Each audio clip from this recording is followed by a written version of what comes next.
Tan Malaka yang sengaja dilupakan. Tan Malaka lahir pada 2 Juni 1894 di Nagari Pandang Ganang, Gunuang Omeh, Sumatera Barat.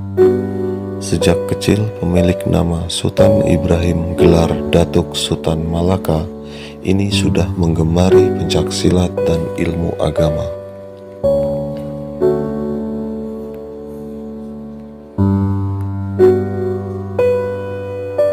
Tan Malaka menghabiskan masa remaja di Quick School, sekolah guru negara di Fort de Noc. Pada 1913, pria bergelar datuk ini melanjutkan pendidikannya di Ridge Quick School atau sekolah pendidikan guru pemerintah di Belanda. Selama berkuliah, Tan Malaka semakin memahami arti revolusi. Dia juga semakin tertarik untuk mempelajari paham sosialisme dan komunisme. Dia pun mulai membaca buku karya Karl Marx, Friedrich Engels, dan Vladimir Lenin.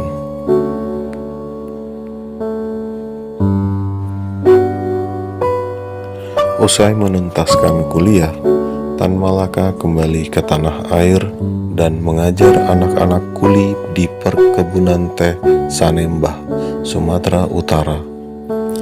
Selama mengajar, ia semakin menyadari penderitaan yang dialami oleh kaum pribumi di Sumatera.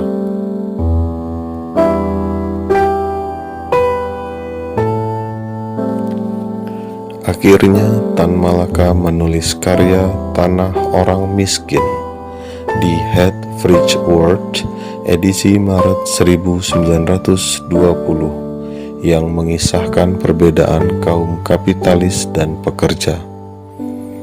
Tan Malaka juga bergabung dengan Indische Sosiaal Democratische Vereniging yang menjadi cikal bakal Partai Komunis Indonesia.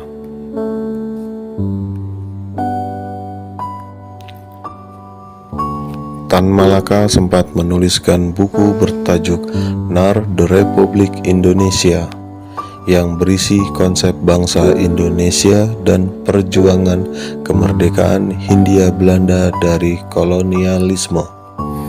Karena itulah ia disebut sebagai Bapak Republik Indonesia.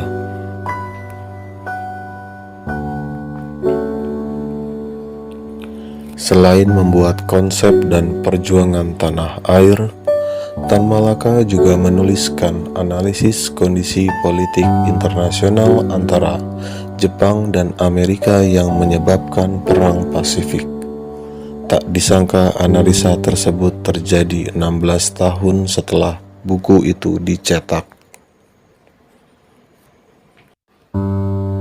Beberapa karya lain yang ditulis Tan Malaka, di antaranya Aksi Massa, Dari Penjara ke Penjara, Manifesto Jakarta, Rencana Ekonomi Berjuang, Pidato Purwokerto, hingga Gerpolek atau Gerilya Politik Ekonomi.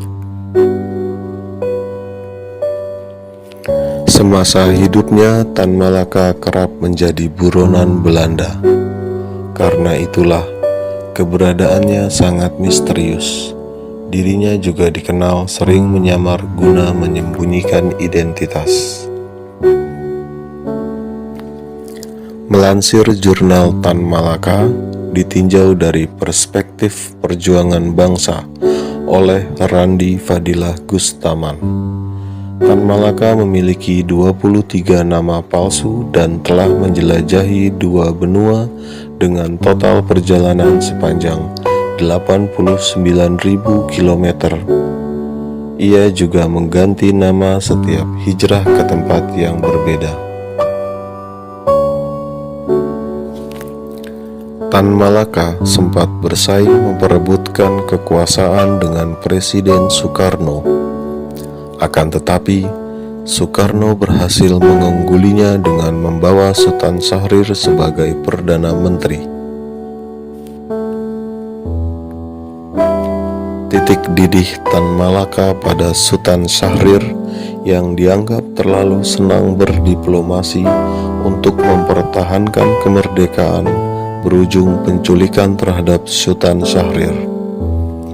Pada 1946, Tan Malaka yang mencoba kudeta ditangkap dan dijebloskan ke penjara selama 2 tahun.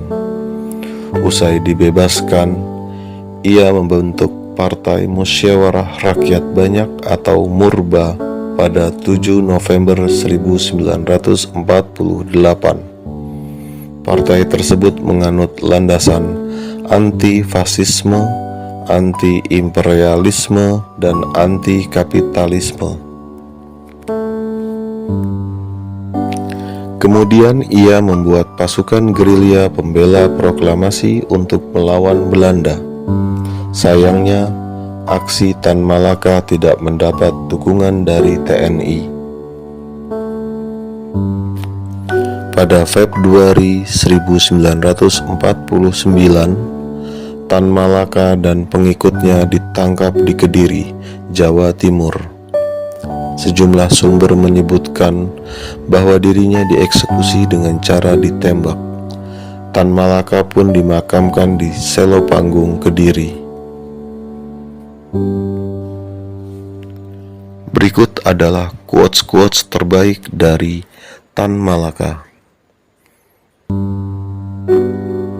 Belajarlah dari Barat, tapi jangan jadi peniru Barat, melainkan jadilah murid dari Timur yang cerdas.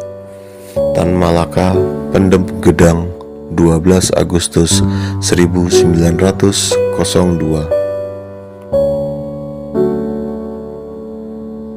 Tak ada suatu program revolusioner yang berarti jika tak ada pergerakan revolusioner. Tan Malaka.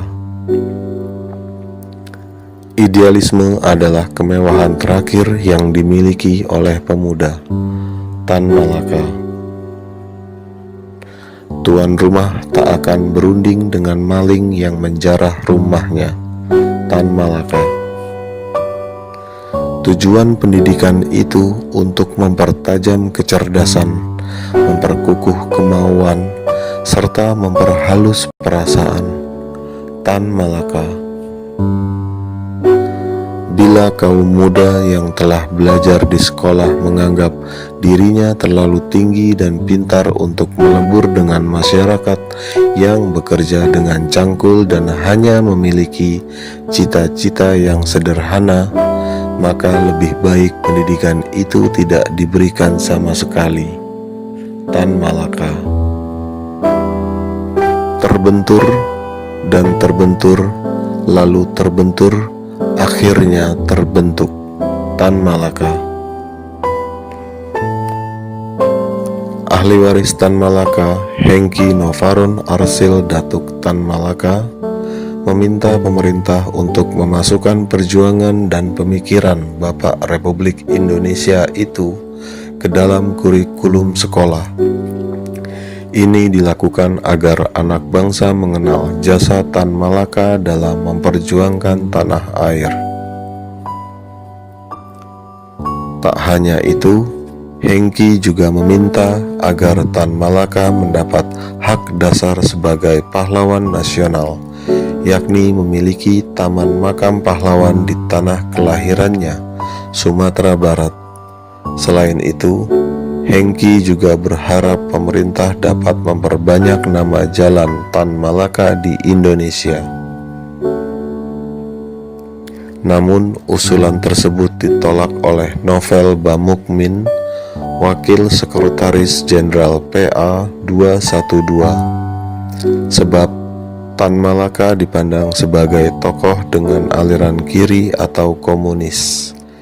Ia juga menilai pemikiran Tan Malaka dapat memberi dampak negatif untuk peserta didik.